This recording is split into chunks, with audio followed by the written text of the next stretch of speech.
പന്മന ശിവാനന്തപുരം മഹാദേവ ക്ഷേത്രത്തിൽ അഷ്ടബന്ധ കലശം നടത്തി. 6 ദിവസമായാണ് ചടങ്ങുകൾ നടത്തിയത്. തന്ത്രി ഗുഹാനന്ദപുരം ഉണ്ണികൃഷ്ണ ശർമ്മയുടെ മുഖ്യ കാർമ്മികത്വത്തിലാണ് ചടങ്ങ് നടന്നത്.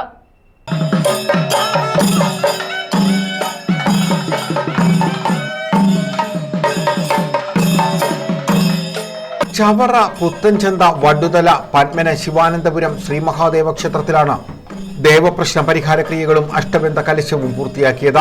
തന്ത്രി ഗുഹാനന്ദപുരം ഉണ്ണികൃഷ്ണ ശർമ്മ, മേൽശാന്തി ആദിനാട് രാജേന്ദ്രൻ ശാന്തി, ജ്യോത്സ്യൻ വെഞ്ഞാറമൂട് ഡോക്ടർ ഷിബു നാരായണൻ എന്നിവരുടെ കാർമ്മികത്വത്തിലാണ് അഷ്ടബന്ധ കലശം നടത്തിയത്. ബുധനാഴ്ച രാവിലെ 10:30-നും 12-നും മധ്യയുള്ള മീനം രാശി മുഹൂർത്തത്തിലായിരുന്നു അഷ്ടബന്ധ കലശം.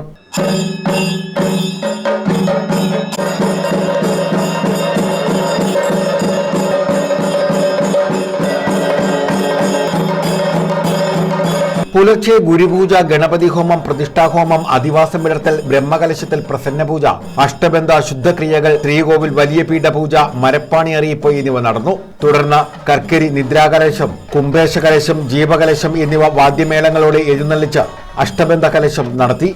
പരവാഹന, ആവാസ്ഥാവാഹന അഷ്ടബന്ധം ചാർത്തൽ, കർക്കരി, കുംഭേശ, ജീവകലശാഭിഷേകം, സ്ഥൂലാവാഹന, ജീവാവാഹന, സ്തോത്രാവാഹന എന്നിവയും നടന്നു. ഇതിനുശേഷം ബ്രഹ്മകലശാഭിഷേകം, പരികലശാഭിഷേകം, നീരാഞ്ജനം, മഹാനിവേദ്യം, മംഗളാരതി എന്നിവയും നടത്തി. ഉപദേവതകൾക്ക് അഷ്ടബന്ധം ചാർത്തൽ, കലശാഭിഷേകം, കാവിൽ കലശാഭിഷേകം എന്നിവ മംഗളാരതിയോടെ സമാപിച്ചു. തുടർന്ന് പടിത്തരം നിശ്ചയിച്ചു. ആചാര്യ ദക്ഷിണയ്ക്കു ശേഷം അന്നദാനവും നടന്നു. News bureau, Chavara.